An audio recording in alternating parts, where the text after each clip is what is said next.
All right, now, welcome back to another live stream where we go all human design. Human design, everything human design. Today, we're going to have a look at how you or anybody else can go through your own human design body graph to feel a sense of empowerment and to really take the essentials, because you can truly get lost in this vast knowledge system that the human design brings to us, and all the possibilities and all the aspects that you or anybody else can have. So enjoy the ride. However, I will reiterate this every single time. Unless you start your own human design experiment and live in according to your own type, following your own strategy and inner authority, unless you do these things, you don't know what human design is, and you will never know what human design is. And then it will only be a fantastic opportunity that you or I or somebody else could have, would have, should have, but didn't. And there is no blame or fault in that. If this is not for you, this is not for you. This is part of what is called destiny or choicelessness. We'll get what is for us. So whether you do this now or you come back to it later, if it's for you, it will be embodied by you. So don't stress about it. However, once you get this chance, opportunity. Don't trust me, even though I will say trust me because I'm in my own experiment. You can only know what this is when you experiment for yourself, when you experience it yourself. And the mind has been glorified in the past up until now, and yet truly the mind does not know and will not know and cannot get us where we need to go, and cannot help us, can help us, but cannot help us make decisions, but can help us to get to our own decision-making process. This is the mind speaking to you so you can get into your process.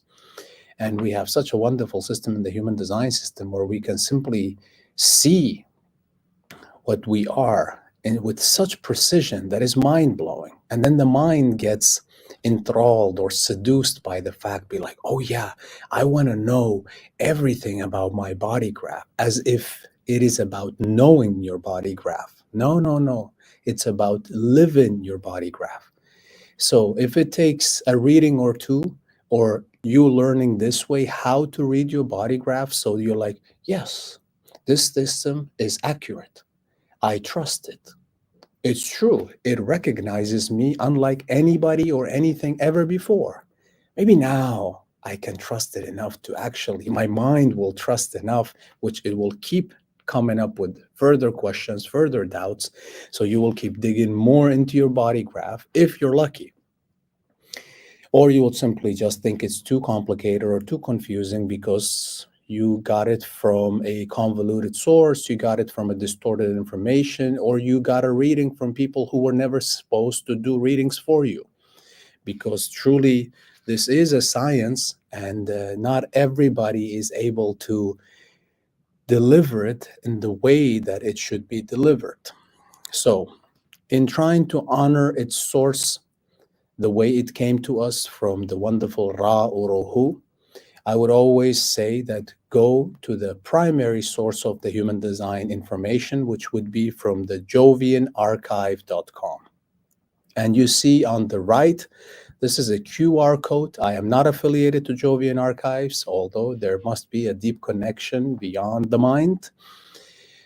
You can find and get your own body graph from this QR. You can pause the video, go get your body graph, and come back to this video and continue. So follow along with your own body graph. So I do have an example of a person who most likely will be watching this live stream or the video later on. So this is also to use a real life person as an example, so this person can get their own benefit from it, but so you can also see how I would do this, how I recommend that you do this, and take the parts that resonates the most.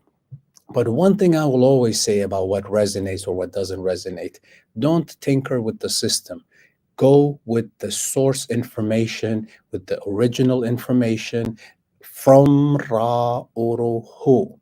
Do not go all over the internet, all these influencers, all these, spin-offs where there's rewording of the gates, of the types, of the authorities, or completely negating or foregoing the strategy and authority, which is really the main case. It doesn't matter if you find all the gates that you have in your body graph and what they mean. It means nothing, absolutely nothing, except just a nice stimulation of the mind if you don't apply it. And you can only apply it and go into your experiment through strategy and inner authority. And if you listen to the previous lives, or if you ever spoken to me, if you have seen any other videos, and if you have listened to Ra Uruhu, the messenger and founder of the human design system, you will know that strategy and inner authority is the holy grail of the human design system. You don't need to know any of this if you follow your strategy and inner authority.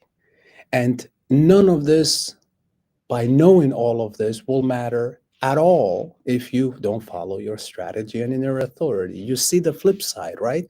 However, you, as we have mind for now. We don't know what to do. So let's give it something that makes it interested, so it can be enticed, so that can be a benefit to you as the individual. Okay. Now, our minds function differently, our bodies function differently, but in the human design system, we get to this understanding, deep understanding, that we are not just the mind, which we have so deeply identified with, and we are not just the body, while the body is the life and will dictate everything, and strategy and authority is through the body intelligence. So your strategy and inner authority, as delivered to us from Ra Uruhu, the messenger of the human design system, is our bodily intelligence, not the mind, not that kind of intelligence. This has its own purpose. Forget mind for now. If there is no embodiment of the body, we are merely shadows of something that was in the past. And I'll explain what that means later on, but this is essentially where we evolved from seven-centered beings to nine-centered beings. Completely different function as a nine-centered being ever since 1781, but we live by the philosophies, the religions, the systems of the seven-centered being, which no longer works. It's like putting the wrong type of gas into a new engine. It's simply not going to work. Anyways, that's my usual. I get into, so just to make sure, strategy and inner authority. So imagine that by now you have your body graph and you want to know more about this self that you are here to embody. You see, there's a few images that I prepared so we can go along and go through this. And there's so many ways to approach this. And taken from the lessons of Ra Uruhu himself, there's two things that immediately you'll notice if we zoom in a little bit to this example chart. You'll notice that we have the 9 centers in the body graph. Don't be in such a hurry to move away from the body graph. We have systems. They're not systems. They are something which is now called the gene keys, just a spin-off of the I Ching, Rave I Ching 64 gates hexagrams. It completely goes away and basically hides the body graph that really is here. And through this body graph, you're actually able to look at yourself as the holistic being.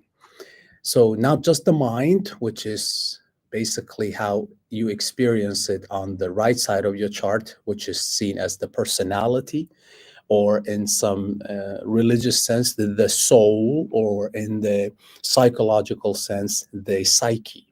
This is your personality, who you think you are. So anything that is on as a black in your chart, that is what you would normally be able to recognize, that yes, this is me. However it may function, you're like, yes, this is me. This is how I am. However, the red is the unconscious, the design, the body. And what you are here to experience is not just this, which is the mind, or this, which is the body. You're here to experience the holistic duality, the quantum of the two, of the two. So 1 plus 1 does not equal 2. 1 plus 1 is greater than the parts that make it. It is the quantum. And this is where the uniqueness of you comes alive, with all the aspects that you have. And strategy and inner authority aligns you with all of it. Not as if strategy and authority will take you to the heavens, or strategy and authority will remove all the bad things in your life, what you consider to be bad. No, strategy and authority aligns you to your body, so you can have and be present as the personality, which is in the body, or more so on top of the body, at our crown chakra, if you want to call it that, at our head center, if you look at it from the body graph. The personality, who you think you are, the soul, is sitting outside of the body. Now, this gets a bit more mystical. We can just keep it simple like that, just so you understand. This is the hardest thing for anybody coming to anything in life, is to understand or accept, should I say, this.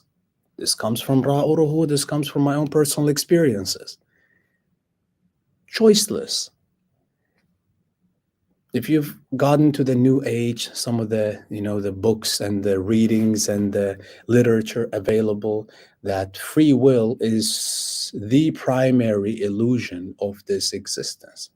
Free will is the primary illusion of this existence. Now, most of you, and that could very much be according to your design, where you are to have this sense of experience that you are in charge, that you are in control, you will have the hardest time of accepting that you are not in control of anything in life. You are here to simply watch the movie of life as it was intended for you, as you are already. Nothing to fix, nothing to improve. Even if you are the type and the type of energy makeup that you make from your body graph, we can see that you may be very judgmental, as in the case of our example. This person has the channel of judgment, gate 58 and gate 18. This is where there is this insatiable appetite for correction, for improvement, for downright perfection, because this is the fuel of perfection.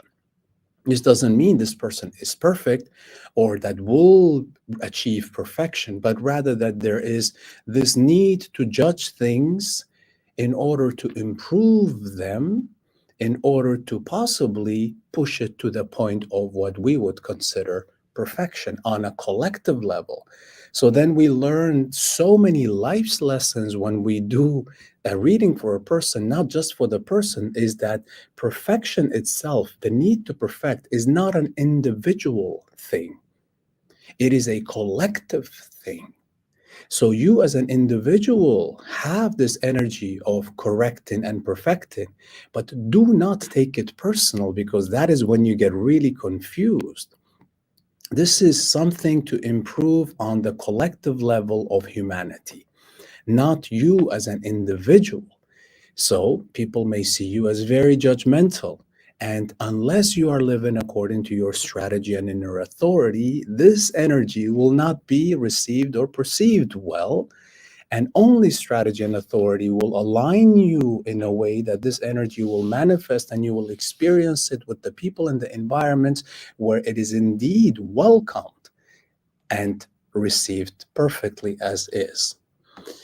So when you look at the body graph, you see centers that are colored in or defined, and then you see centers that are open, either completely open, meaning there's no gates activated there or dormant there, or that there's some gates, whether they be on the conscious side, which you are aware of, or on the unconscious side, the red, which you are not aware of.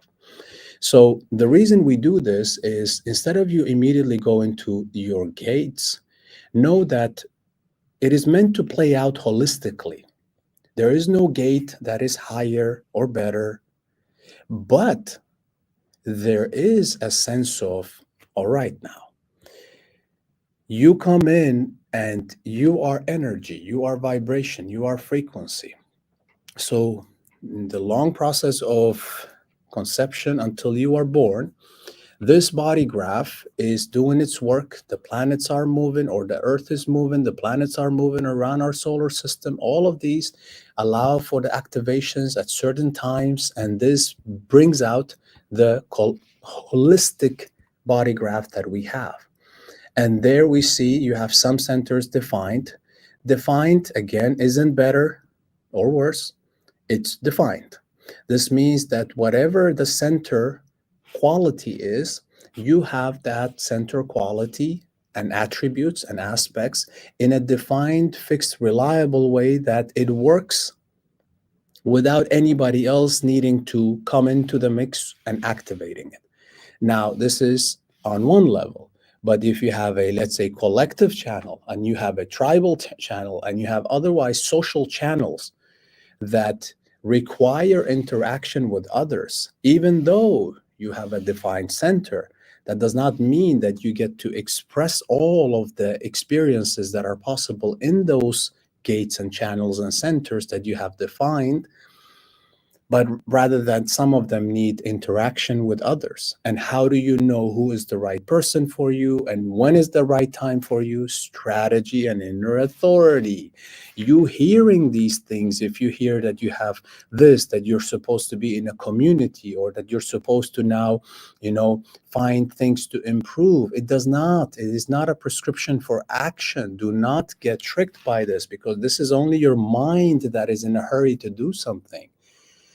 Let your mind just absorb the information, and when it's right for you, it's about following your strategy and inner authority. Otherwise, you're simply just watching some interesting stuff that will not stick, because it's only on the mental level. You may replay it as memory, but it does not go deep into your cellular level on a body level. And the only way it will do that is when you follow your strategy and inner authority.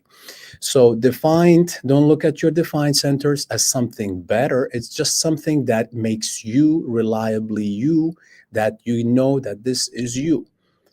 However, the open centers, while they do pose great challenges, they can be potentially more empowering, or should I say, a sources of wisdom, where you can gain wisdom once you go through the challenges and the conditioning that it makes and offers you from the beginning, without you even being aware of it, in the womb of your mother until you're born, and after you're born, your schooling system, all of that.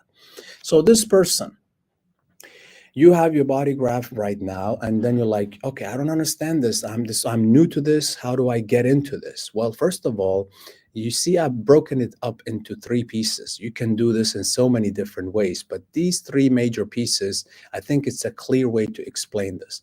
You see, this is the sun and the earth.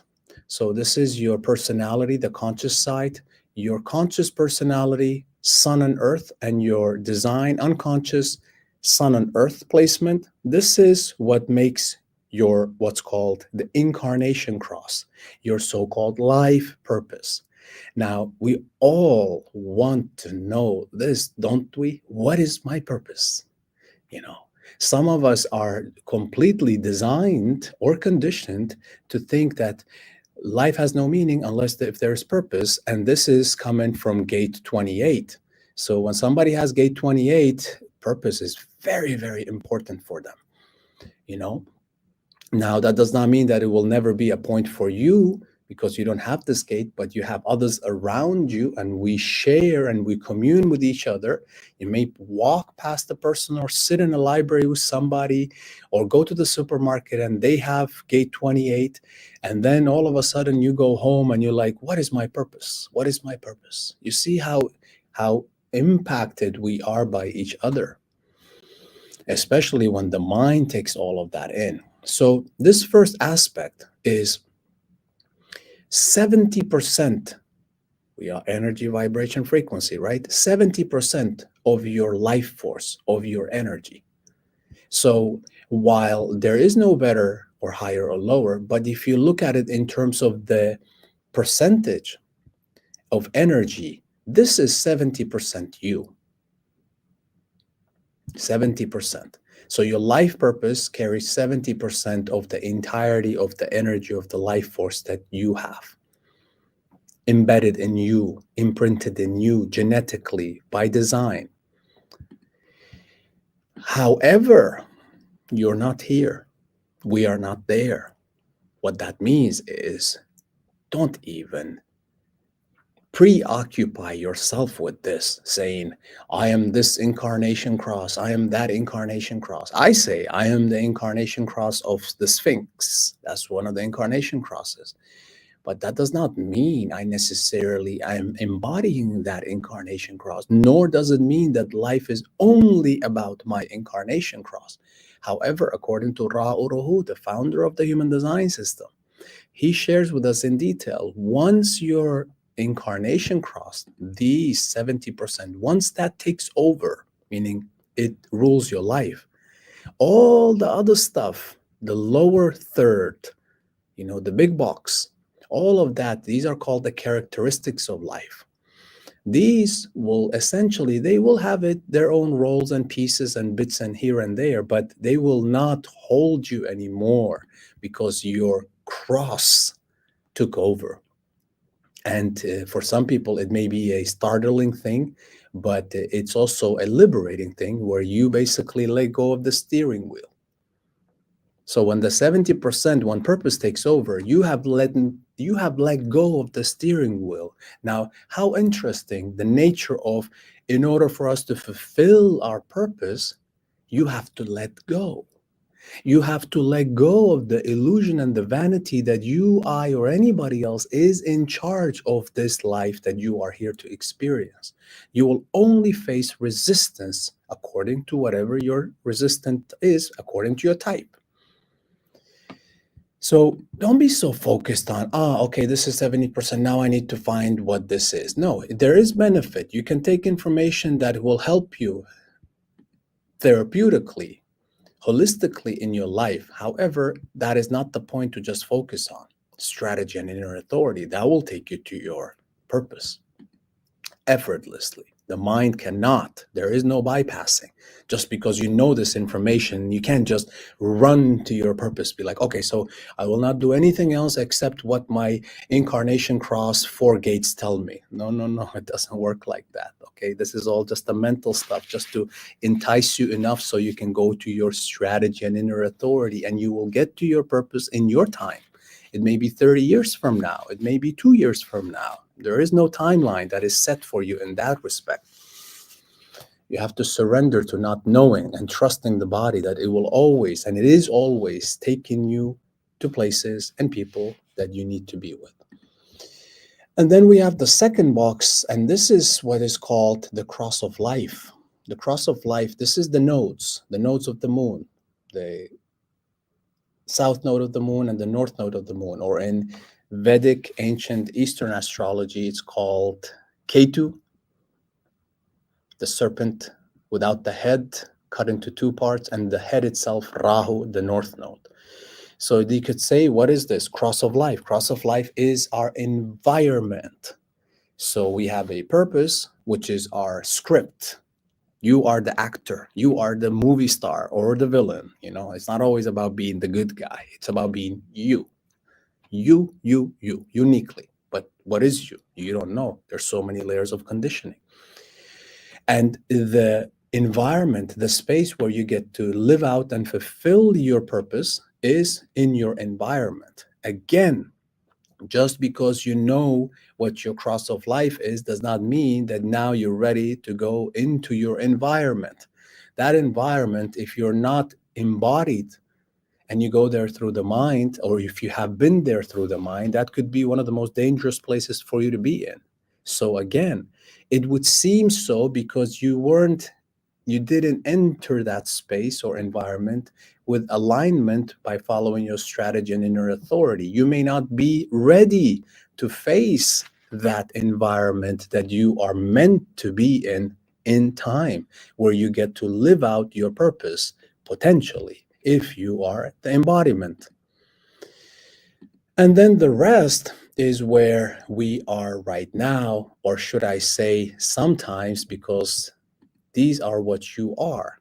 And this is where the trickiness comes into play. By the way, all of these planets, they all have their own particular meanings.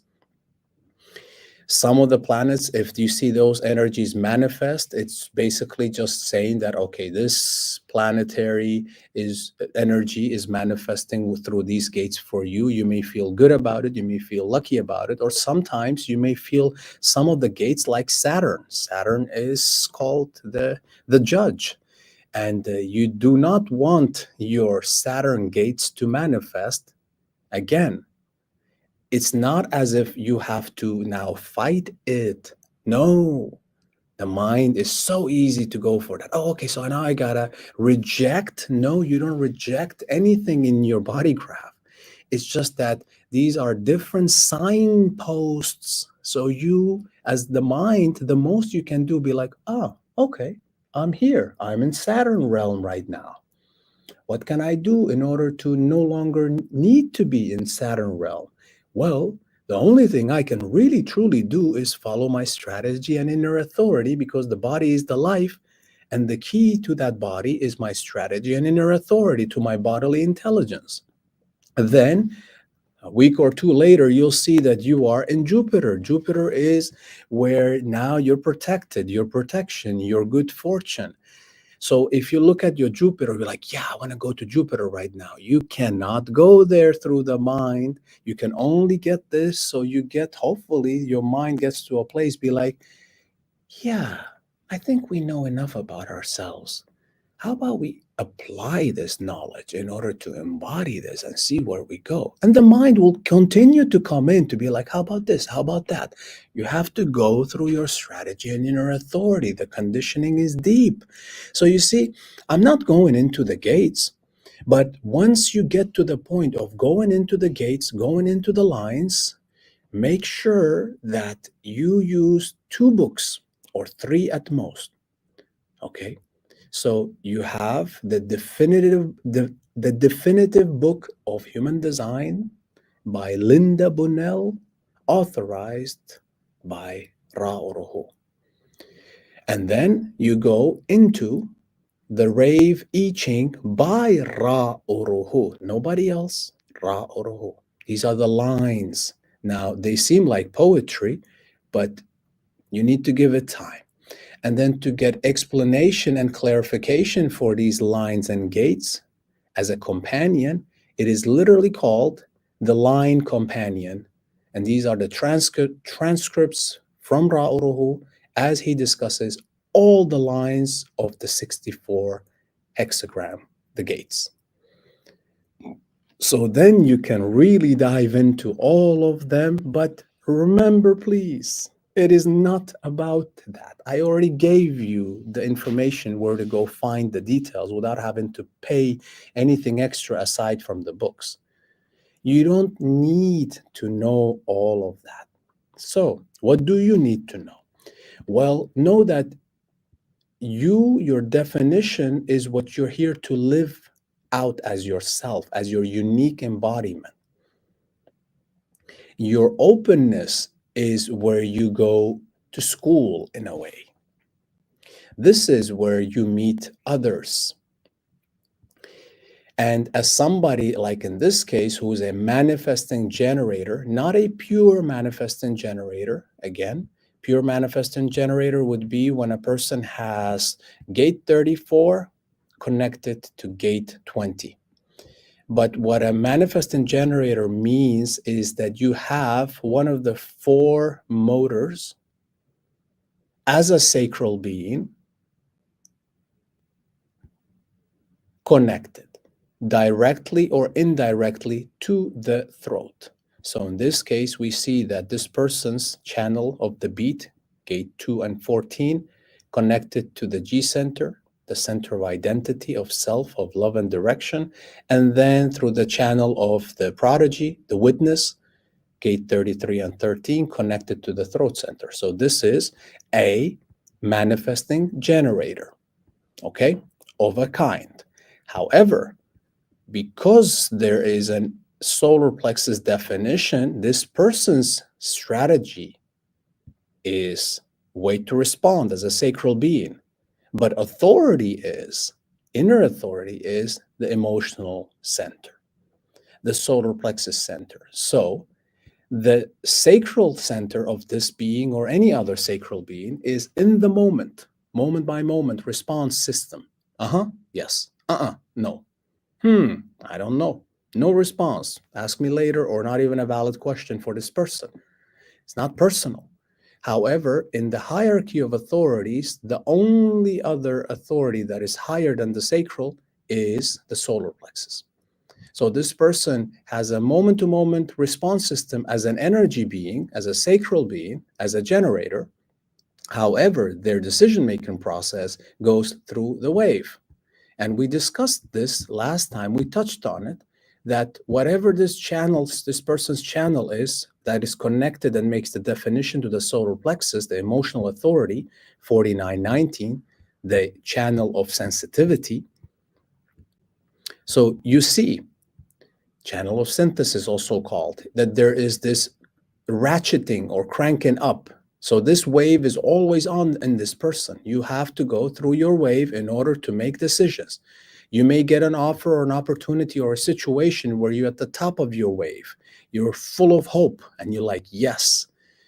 And this may not be for you to get into, but you won't know until you ride the wave in its entirety, and then the wave settles where you get a sense of clarity that may feel like a 70% certainty, 75, 80, 85, but it will never be 100%.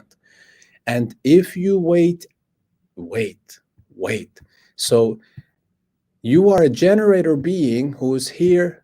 Wait to respond, your strategy. And then you are an emotional authority who has to have the patience and the mantra of no truth in the now, because you are where you are in your wave whenever you happen to be, and you have interactions, whether it's on the down end of your wave or high end of your wave, whether you're full of hope or full of suffering, and to make decisions based on that. For example, this is somebody who has the energy of revolutions.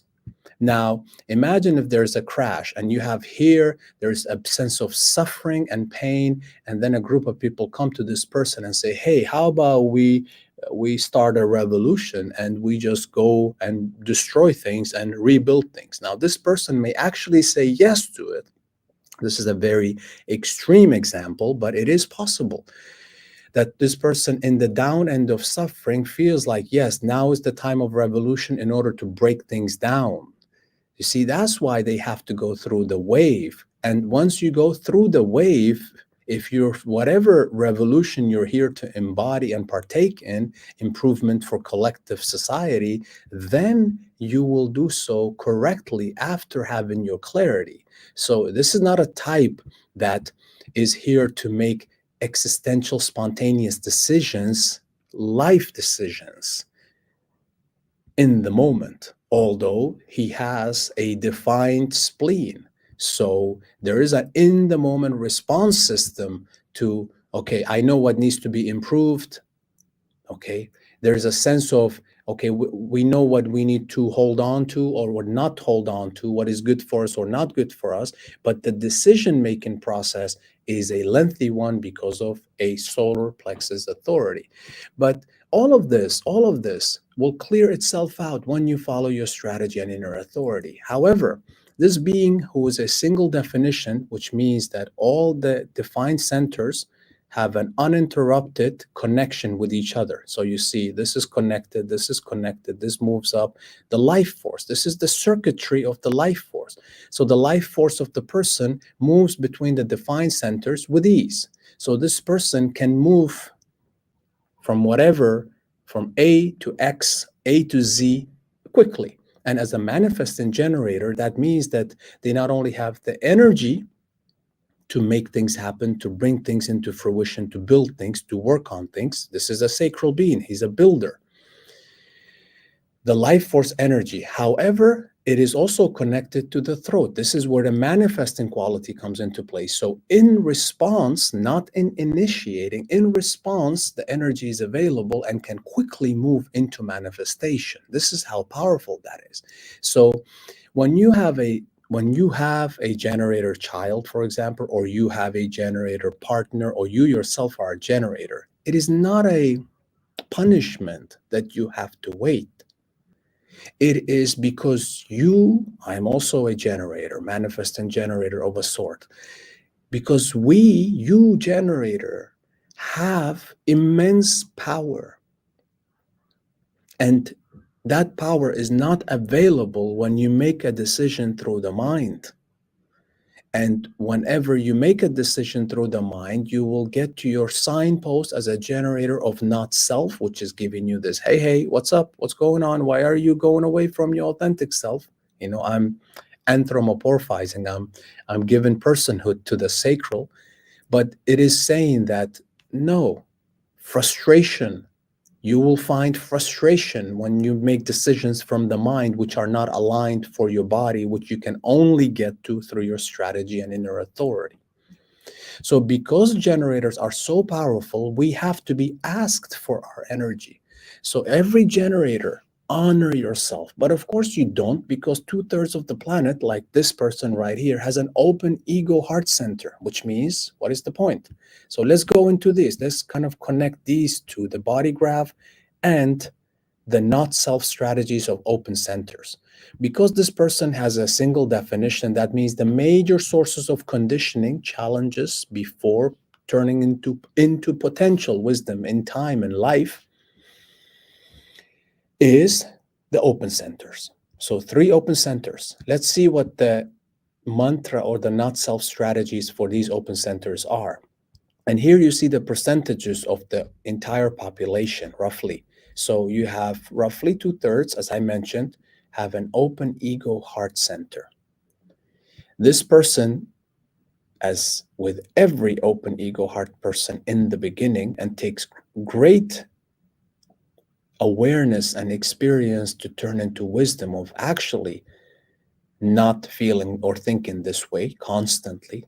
And this person does not value themselves, thinks that they have something to prove. So combine that with a generator energy. This applies to so many people, that you have this magnificent, tasty energy without which life isn't possible. Life isn't possible. If you technically would remove all generators from the planet, life will cease to exist immediately. Immediately. There is no way we will have this existence without generators, because we, with our life force, we build the world, whether consciously or unconsciously. That's why we are called builders. We used to build the pyramid, so to speak, with the enforcement of the manifestors, as their slaves, so to speak. There's so many theories about this, but just giving you the idea as to how it has played out in the past.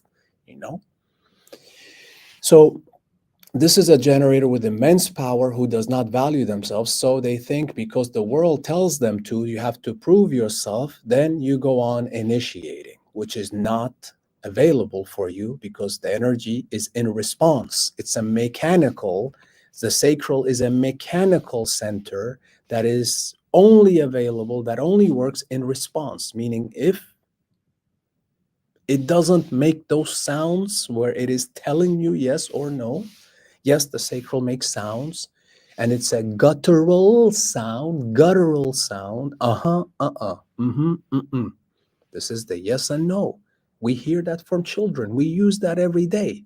Now, you may have non-sacral beings like projectors and manifestors also say, because they also have a sacral center, but it is not their inner authority. And in this case, it is not your inner authority, but it is a valuable information.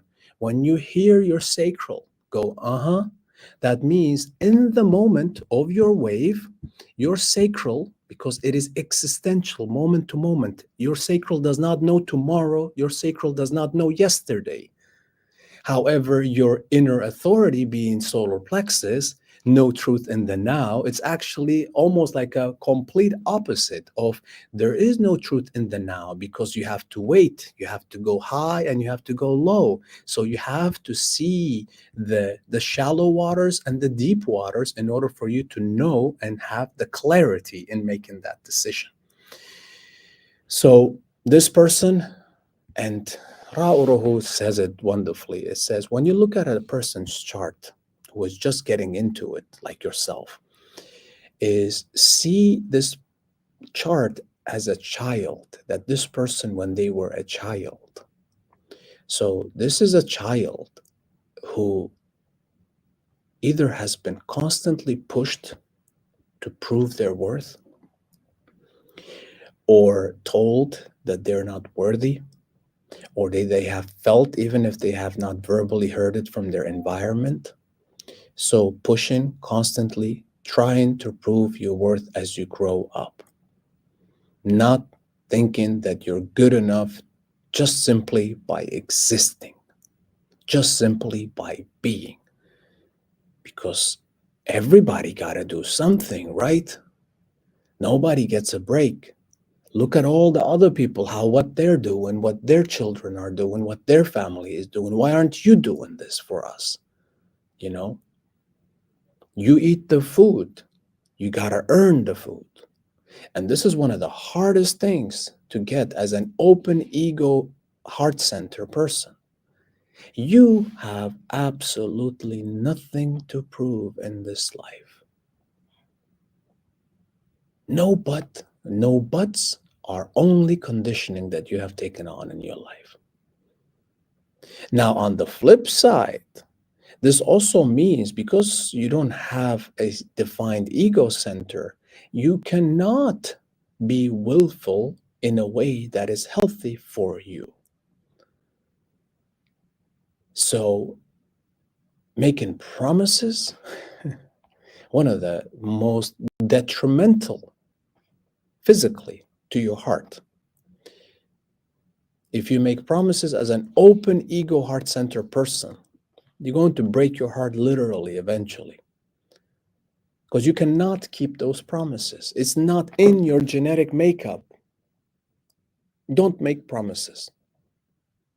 Don't make promises, no matter who or what says, what pressures you.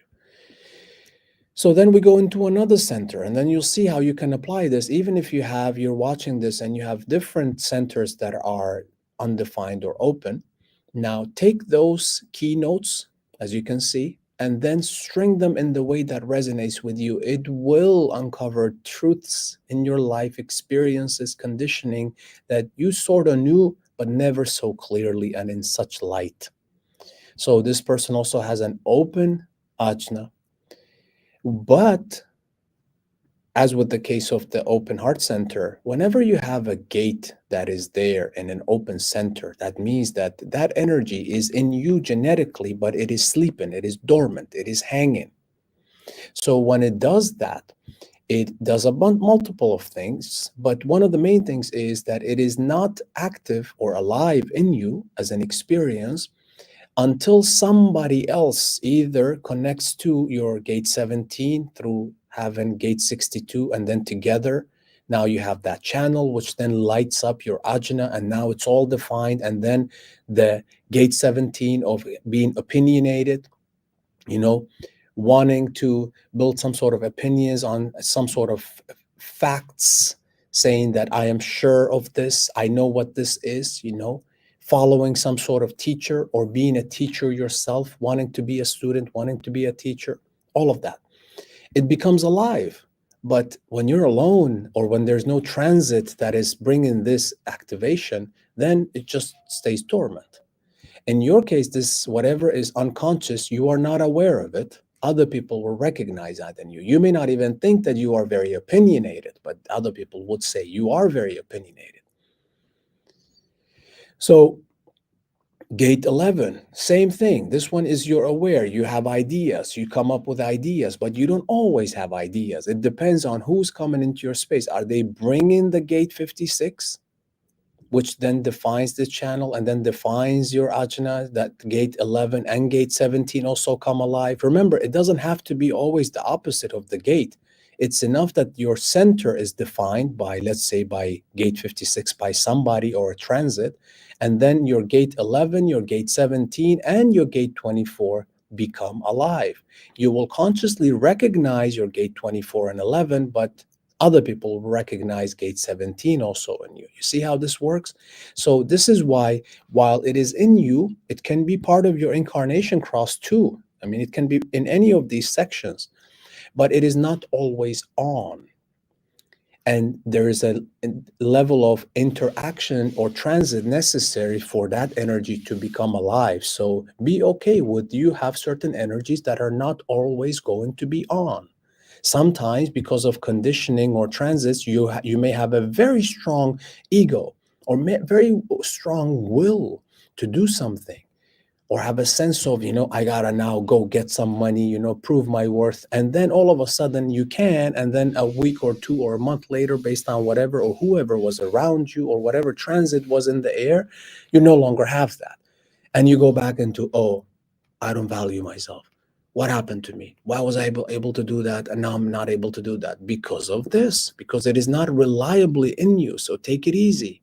When it's right for you, your energy is infinite, especially when you got gate 29. That means that you have this inbuilt mechanical yes, yes, yes. But when it is correct, because you always have a polarity.